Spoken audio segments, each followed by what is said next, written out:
కడప జిల్లాలో కడప పట్టణ TDP MLA Madhavi Reddy media సమావేశం నిర్వహించారు. ఈ సమావేశంలో ఎమ్మెల్యే మాధవిరెడ్డి మాట్లాడుతూ కడప నగరంలోని మేయర్ మరియు కార్పొరేటర్లు ప్రజలకు ఇబ్బందులకు గురిచేసి రాజకీయం చేసి చెత్త ఎత్తకుండా చేస్తున్నారని కడప నియోజకవర్గ టీడీపీ ఎమ్మెల్యే మాధవిరెడ్డి ఆగ్రహాన్ని వ్యక్తం చేశారు.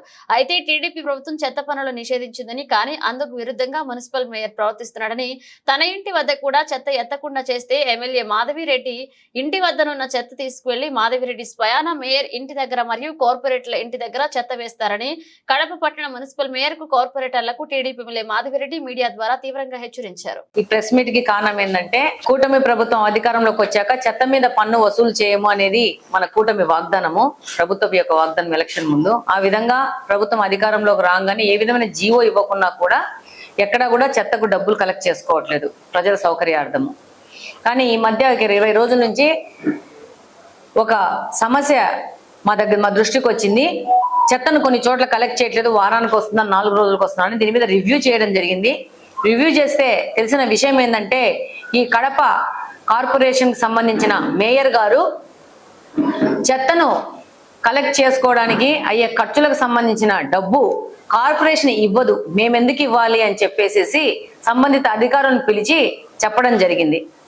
దానివల్ల దాదాపు ఇంతకుముందు చెత్త కలెక్ట్ చేసుకోవడానికి వచ్చిన వాహనాలను సగానికి సగం తగ్గిస్తూ దశల వారీగా ఆ వాహనాలను తగ్గించి కార్పొరేషన్ చెత్త కలెక్షన్ కి డబ్బులు ఇవ్వము అని చెప్పేసి ఆయన చెప్పింది. నేను ఒకటే ప్రశ్నిస్తున్నాను, మీ ద్వారా ప్రజలకు ఈ విషయం చేరవేస్తున్నాను. ఈ మేయర్ సిట్లీలో కూర్చుండి ఎందుకు? ఈయన వైసీపీకి సంబంధించిన పార్టీ కార్యక్రమాలు జరపడానికి కూర్చున్నాడా, లేకపోతే ప్రజలకు సేవ చేయడానికి కూర్చున్నాడా? ఈ మేయర్కి అసలు ఈ యొక్క ప్రభుత్వ విధానాలు జీవో మీద అవగాహన ఉందా? ఈ సందర్భంగా నేను మేయర్ గారికి తెలియజేసుకుంటున్నాను, ఒక జీవో ఉంది గవర్నమెంట్ తరపు నుంచి, ప్రతి ఒక్క కార్పొరేషన్ కి సంబంధించిన పారిశుద్ధ్యానికి సంబంధించిన ఖర్చులు ఆ కార్పొరేషనే భరించాలి అనేది ఒక జీవో.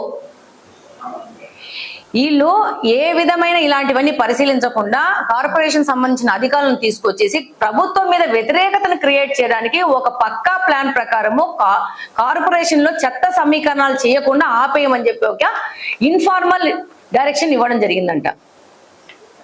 మేము ఈ రివ్యూలో చెప్తే అధికారులు మాకు చెప్పిన విషయము, దాదాపు నేను పిలిచిన రోజు కూడా 20 వాహనాలను తగ్గించండి, అట్లా దశల వారీగా తగ్గించేసేసి కొత్త కడప నగరాన్ని చెత్తమయం చేయాలనుకుంటున్నారు.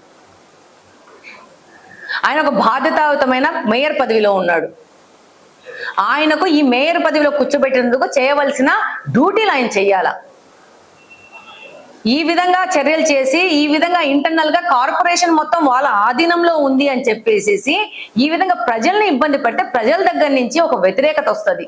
పైపెచ్చు ప్రజలు సంబంధిత కార్పొరేషన్ లో కార్పొరేటర్ కు ఫోన్ చేసేసి ఏ ఏరియాలో ఉన్న వాళ్ళు ఫోన్ చేస్తే ఎమ్మెల్యే మాధవిరెడ్డి మేడం మమ్మల్ని చెత్త ఎత్తనీయట్లేదని చెప్తోంది. ఎమ్మెల్యేకి కార్పొరేషన్ లో చెత్తకు సంబంధమే లేదు. ఇది కార్పొరేషన్ లో సంబంధించిన మేయర్ కింద ఉన్న 50 మంది కార్పొరేటర్ కు సంబంధించిన వ్యవహారము. కార్పొరేటర్లు నా మీద వ్యతిరేకత తీసుకురావడానికి నా పేరు వాడుకుంటా అక్కడ చెత్త కలెక్ట్ చేసుకున్న వాళ్ళని ఇన్ఫార్మల్ గా ఆపేసేసి ప్రజల నుంచి నా మీద వ్యతిరేకత తీసుకురావాలనుకుంటున్నారు. నేనైతే ఆ ప్లేస్ లో ఉంటే నా యొక్క చెత్త కలెక్ట్ చేయకుండా ఎనీ కార్పొరేటర్ ఎనీ మేయర్ ఆపితే నేను ఆ చెత్త తీసుకుపోయి కార్పొరేటర్ ఇంట్లో మేయర్ ఇంట్లో తోసేస్తాను. వాళ్ళు ఎత్తుకుంటారు. ప్రజల నుంచి విప్లవం రావాలని కోరుకుంటున్నా నేను. ఎందుకు చేస్తారు వీళ్ళు? వీళ్ళని కూర్చోబెట్టిన స్థానానికి విలువ ఇవ్వండి. మీరు ప్రజల్ని ఇబ్బంది పెట్టకండి. మీ పర్సనల్ కక్ష ఉంటే ఇలాంటి విధానాలు చేసే మీ నాయకుడు ఈరోజు 1+10 కి దిగిపోయినాడు. రేపు మీ పరిస్థితి ఏందో మీరు గమనించుకోండి. దయచేసి మీకు మరొకసారి విజ్ఞప్తి చేసుకుంటున్నాను, మీరు కార్పొరేషన్ లో పారిశుద్ధ్యానికి సంబంధించిన వ్యవహారాలలో మీ యొక్క ఇన్ఫ్లుయెన్స్ వాడేసి మీరు ప్రజల్ని మాత్రం ఇబ్బంది పెట్టకండి.